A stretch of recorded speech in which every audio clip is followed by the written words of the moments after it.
This Saturday, AEW Full Gear arrives, and once again, while I'm really excited for a lot of the matches on this card, it's looking like another very long show. Hopefully, it doesn't drag on for too long. I'm Pomi Wrestling, and these are my predictions for the 11 announced matches. Let's begin! Starting the main card, Darby Allin and Sting clash with Jay Lethal and Jeff Jarrett. I'm not sure what AEW was going for when introducing Jeff Jarrett into this feud. Aside from Darby being great at taking a guitar to the head, I'm guessing Tony just felt like remaking that spot where Sting no-sells a guitar shot.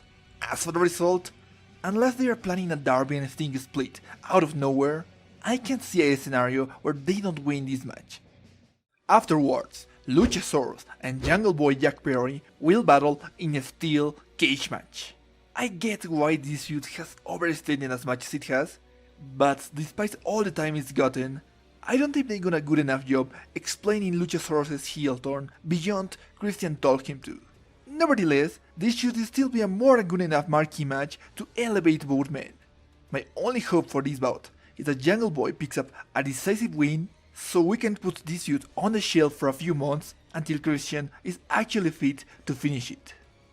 Up next, Ethan Page and Ricky Starks face off in the finals of the AEW World Title Eliminator Tournament. Technically speaking, this match is not official yet, but I can't picture a world where we don't get this encounter at Full Gear. Both men have tons of potential and have yet to get a proper main event program since joining AEW. Either man would make for a solid contender to either Moxley or MJF, and being realistic, neither man will actually win the world title at Winter is Coming. I'd love for Ricky to move on to the main event scene, but Ethan does make the most sense in storyline. Right after, we have Britt Baker versus the debuting Saraya. At Grand Slam, Saraya made a shocking appearance to rock the upper echelon of AEW's women's division. A move made even more shocking when you have Triple H rehiring every former WWE wrestler with star power available. It's great to have Saraya back for in-ring competition, and while her feud with Britt Baker has been far from perfect, the promo battle they had last week was more than enough to get this rivalry back on track. As for the result, it would be a massive mistake to get the former Paige out of retirement and not have her win her return match. After that, we have Wardlow vs Samoa Joe vs Powerhouse Hobbs for the AEW TNT Championship. In the meatiest match on the card, Wardlow makes his 7th TNT title defense, and I don't think his reign will actually survive it. When it was only him and Hobbs, I thought it was close to a 50-50 on who wins. However, after Samoa Joe's sudden heel turn, I'm fully expecting Hobbs to leave this match as champion while Joe and Wardlow face off for the ROH TV title at next month's final battle. Then, Jade Cargill goes one-on-one with Nyla Rose for the AEW TBS Championship. This is by far the most intricate storyline the TBS title has had since its inception. And while it's been a lot more polarizing than I would have preferred, I do like how it's allowed Nyla to showcase her personality outside of Twitter. Nyla is Jade's toughest challenge so far, but since I still think Jade will amass at least 50 wins, I do not foresee her reign ending until at least Revolution.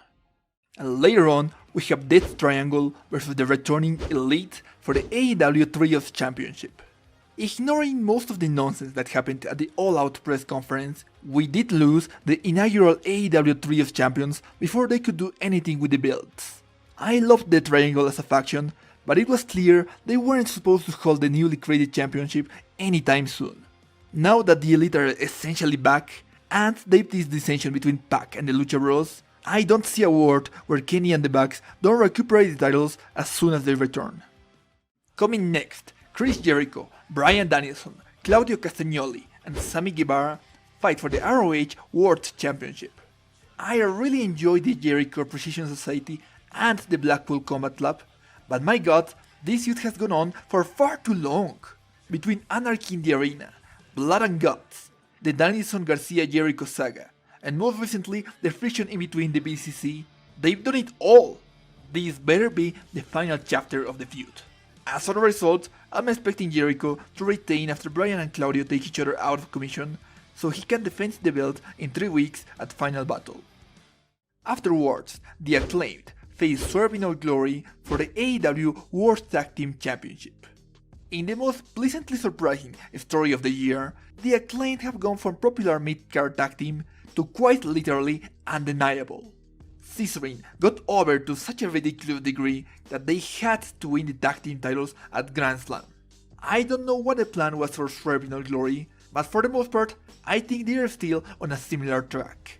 Keith Lee is a babyface clearly stuck, teaming with a man who went from a sneaky twinner to full-on, literally broke Billy Gunn's fingers heel. Swerve in All Glory is not long for this world, and I think they will blow up either during the match or after losing it. Right after, Toni Storm and Jamie Hayter battle for the interim AEW Women's World Championship. This is probably one of the toughest matches to call on the whole card. Jamie Hayter caught fire kind of out of nowhere, and is probably the most over wrestler in AEW's women's roster.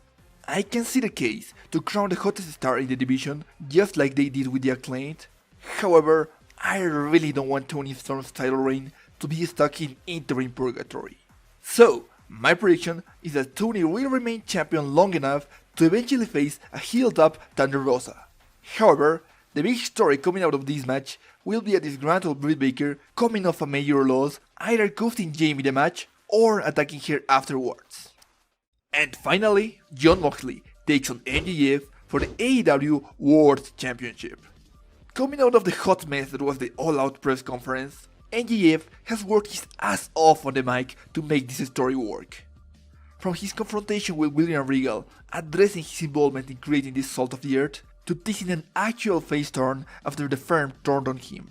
MJF's story has the potential not only to be the biggest moment in AEW of the year, but could be the catalyst for AEW to finally get out of this slump they've been in since CM Punk's injury after Double or Nothing. 2 years ago, I would have been all for MJF beating Moxley at All Out, but was okay with them not pulling the triggers so soon. At Full Gear, it doesn't matter if MJF goes full babyface and beats Moxley cleanly, or if he reveals it was all a big ruse and steals the victory. They must put the AEW World Championship on MJF. They genuinely cannot drop this ball. That's all for now. Thanks so much for watching. Until next time, see ya!